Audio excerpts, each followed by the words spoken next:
अब बात उस क्रूज की जो निकला तो था दुनिया के सबसे बेहतरीन नजारों की सैर कराने, लेकिन अब वो मौत का क्रूज बन चुका है। अटलांटिक महासागर में एक क्रूज जहाज पर हंटा वायरस के प्रकोप के कारण एक बुजुर्ग दंपत्ति समेत 3 लोगों की मौत हो चुकी है, जबकि कई बीमार हैं।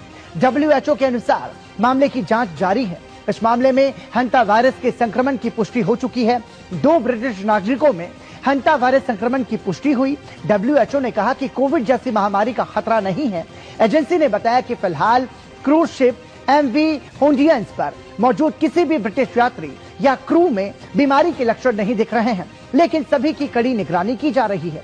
जहाज के ब्रिटेन लौटने पर सभी ब्रिटिश यात्रियों और क्रू मेंबर्स से 45 दिनों तक आइसोलेट रहने के लिए कहा जाएगा। ये जहाज रविवार को स्पेन के टेनरिफ बंदरगाह पहुंचेगा।